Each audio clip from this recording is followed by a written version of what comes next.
Hello and welcome to Learning by Teaching. I'm your host, Henry Nolden. In our last video, we went over all of logic in 2 pages, an overview. So the very basic skeleton of logic. So today we're going to continue more with some of the basics. Specifically, we're going to be learning about the 3 acts of the mind. This is the outline for all logic. So might be one of the most important videos I've done so far on logic because this is not just a summary of the rest of the book, but it is the foundation from which the study of logic is even seen as being possible. So, the basis, the very foundation for the science and art of logic rests in 2 facts.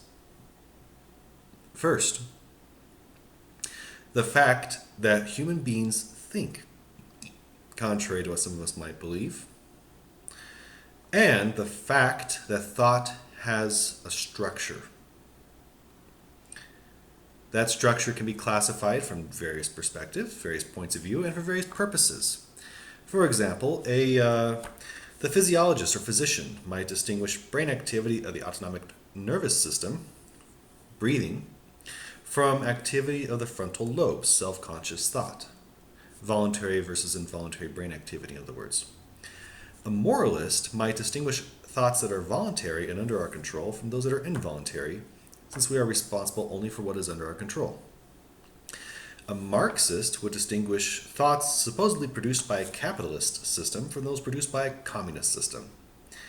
But from the viewpoint of logic, we distinguish 3 kinds of thought, 3 acts of the mind. The first is simple apprehension. The second is judging. The third is reasoning. Well, again, let's define our terms. Simple apprehension. You're like, what's this? It's a technical term. It basically means, conceiving, understanding, or comprehending one object of thought, one concept, such as mortal, or man, or triangle with unequal angles. Animals apparently cannot perform this act of understanding. If they can, they do not express it in words. Computers certainly cannot do this. A computer no more understands what you program into it than a library building understands the information in the books you put into it. So, it's comprehension, really. It's looking up at the sky and seeing not only that it is blue, but what blue is. That's the one problem with trying to teach concepts as simple as this. Because they are so simple, it is exceedingly difficult to explain them in any simpler terms, in any simpler ideas. Even the words I'm using right now, words, ideas, these are just, in many respects, synonyms for simple apprehension. So hopefully using different words might help bring you to a better understanding of it. Judging is more complex than simple apprehension. Instead of just thinking of one concept like man, it relates 2 concepts like men and mortal to each other by predicating one term, the predicate, of the other, the subject, and judging that, for example, man is mortal or man is not a triangle. As judging is more complex, let's rewind a moment. Judging is taking 2 concepts and tying them together. It's like this, or it's not like that, or it is similar to this. And as judging is more complex than simple apprehension, reasoning is more complex than judging. As judging moves from one act of simple apprehension, the subject, to another the predicate, reasoning moves from 2 or more judgments, the premises or assumptions, to another the conclusion, and arguing that if the premises are true, then the conclusion must be true. For example, all men are mortal, and I am a man, therefore I am mortal, or a man is not a triangle, and that is a triangle, therefore that is not a man. The mental products produced by the 3 acts of the mind are, again, 1, concepts, the products of conceiving, 2, judgments, the products of judging, and 3, arguments, the products of reasoning or arguing. Distinguishing between the acts and their objects is not crucial for logic. What is crucial is distinguishing the three acts and the three objects. These mental entities, concepts, judgments, and arguments, are expressed in logic as terms, propositions, and arguments, the most usual form of which is the syllogism. They are expressed in language as, again, three things: words or phrases less than a complete sentence, 2 declarative sentences, and 3 paragraphs, or at least 2 or more declarative sentences connected by a word like therefore, which indicates an argument. For example, an example for both terms and words is the word man. For both propositions and declarative sentences, Socrates is a man. And between arguments and paragraphs, all men are mortal, and Socrates is a man, therefore Socrates is mortal.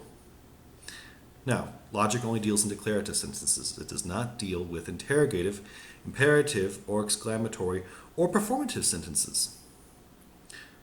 It only with declarative sentences, aka sentences that claim to state a truth. If a sentence is not declarative, then it is not a proposition. Grammar, this is Grammar 101. So there is a connection then between language and logic, by the way, if that has not already become clear. The difference between logic and language is that languages are man-made artifices, and therefore there are many languages that are different in place and time, while logic is not made but discovered, and 2, there is only one logic. There is no Chinese logic or American logic, no 19th century logic or 20th century logic, or even masculine logic or feminine logic. There is just logic. What is often called, this is in brackets, what is often called feminine logic is intuition rather than logic, a formidable and invaluable power, but of the mind, but not teachable by textbooks. You can't really teach intuition.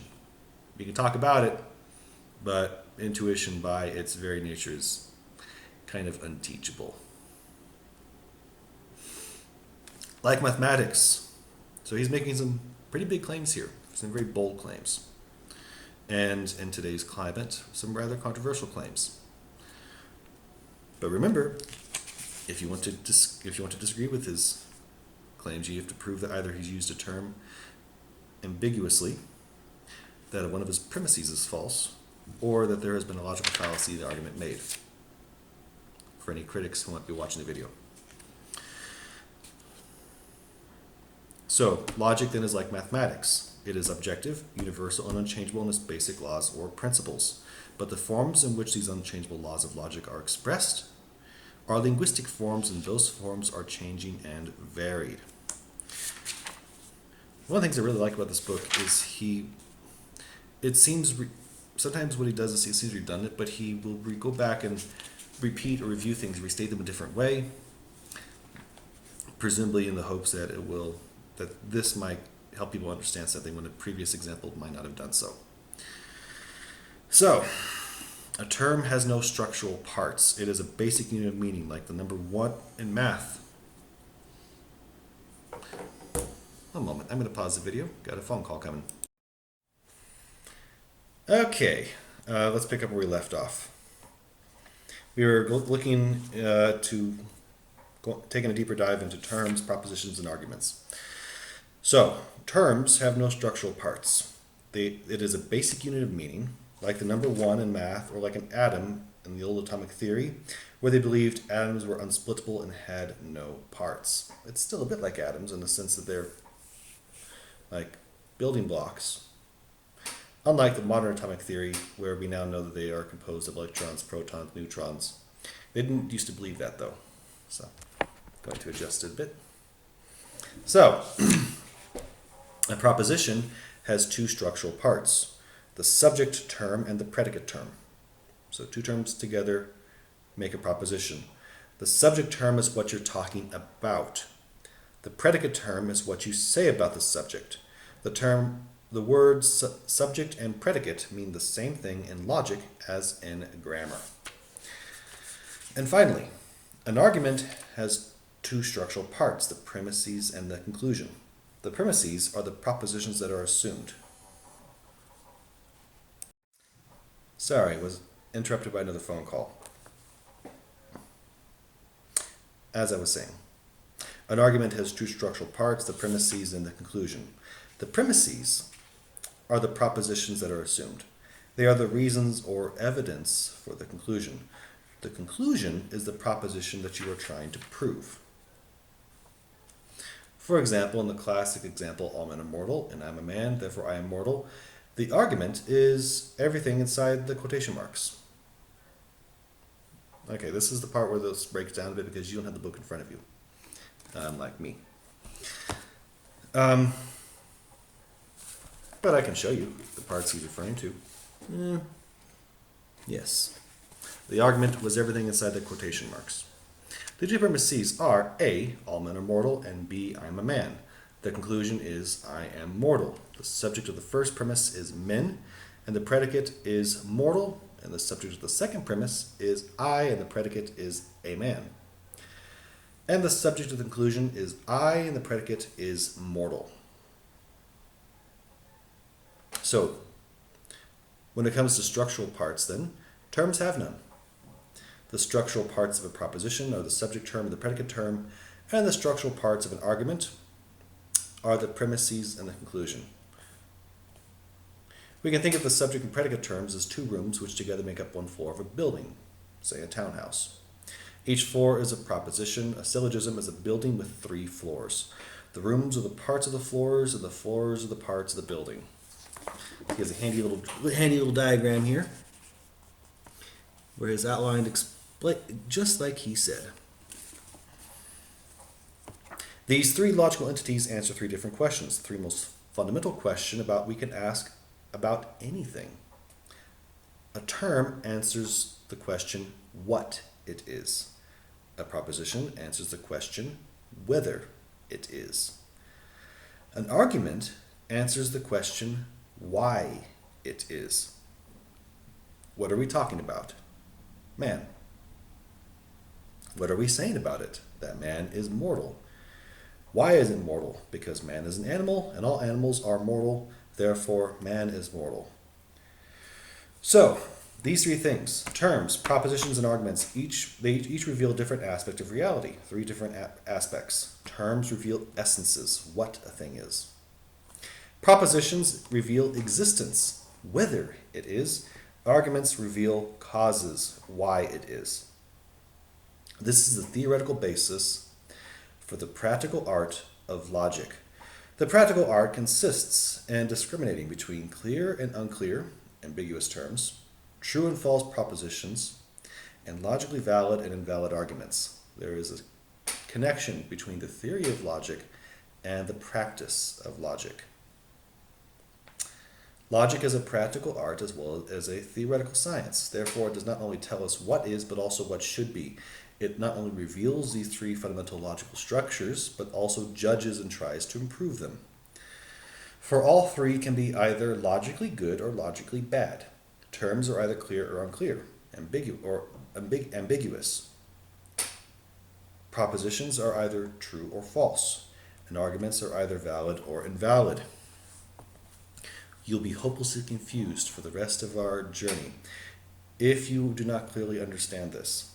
Terms are never true or false in and of themselves. The propositions they are in are true or false.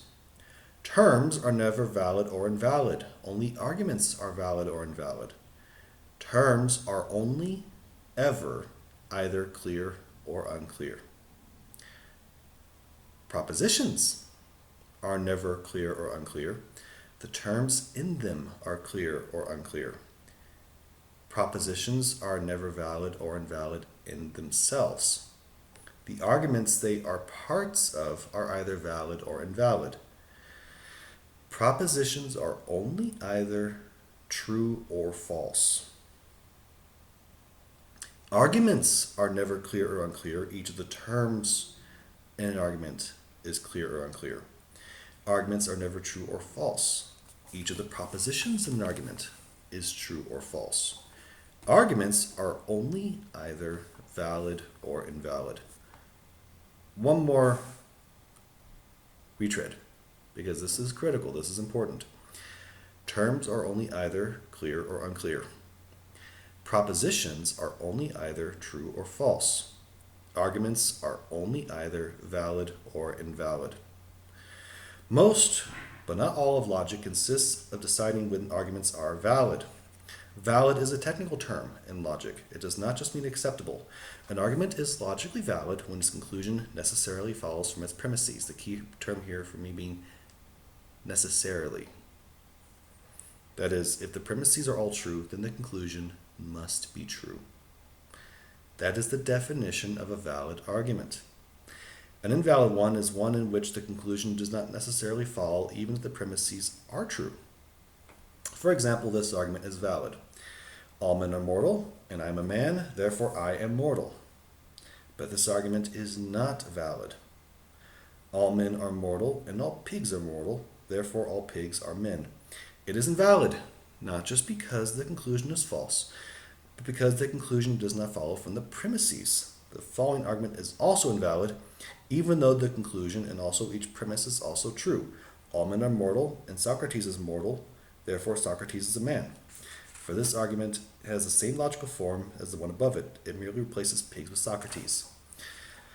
This was the next real big breakthrough for me when it came to studying logic. Realization that just because the premises are true and the conclusion is true, that does not necessarily mean the argument is true. The example I gave to my students was like,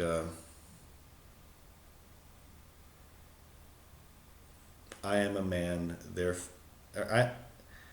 all men are mortal, and I am a man, therefore the sky is blue. That's a little more overt when it comes to demonstrating that just because the components are true does not mean the argument itself is valid. But, it works at the level I was working at. An argument may have nothing but true propositions in it, yet be invalid. I exist, and grass is green, therefore Antarctica is cold. Again, all true, but the argument is invalid. An argument may have false propositions in it, and yet be logically valid. I am a cat, and all cats are gods, therefore I am a god. I suspect if we were to ask cats, they would believe this is all true. But to disprove the conclusion, you would have to prove that the premises are false. You'd have to prove that the propositions are false. Yeah. An argument that has nothing but true propositions and also is logically valid is the only kind of argument that is worth anything. The only kind that convinces us that its conclusion is true, and the only kind that we can use to convince others that its conclusion is true. If an argument has nothing but clear terms, true premises, and valid logic, its conclusion must be true. If any one or more of these three things is lacking, we do not know whether the conclusion is true or false. It is uncertain. Now, logic gives us rules for deciding whether an argument is valid or invalid. It also gives us ways of defining terms so as to make them clear and unambiguous. Unfortunately, logic cannot give us any one way to tell whether any proposition is true. There are many ways of finding truth: sensation, intuition, reasoning, experimentation, authority, experience, etc. So, as I mentioned a couple videos ago, logic is a necessary component of determining truth, of having confidence in what is true, but it is not sufficient in and of itself. By the way, what is truth? Well, I'm glad you asked. It's a very easy question to answer. We all know what the word means. In fact, it means knowing or saying what is. Aristotle defined truth in words of one syllable. If a man says of what is that it is, or of what is not that it is not, he speaks the truth. If he says of what is that it is not, or of what is not that it is, he does not speak the truth. Defining truth is easy. Finding it is harder, and I'm glad that Kreeft makes a distinction there. Because there are three acts of the mind and three corresponding logical entities, terms, propositions, and arguments, there are three basic questions we should habitually ask in each of the four basic language arts of reading, writing, listening, and speaking. The more we habitually ask these three questions of ourselves when speaking or writing, or of others when listening or reading, the more critical and logical our thinking is. The questions are: number one, what do you mean? Define your terms. Number two, what's the point? What's your conclusion? And number three, why? Prove it.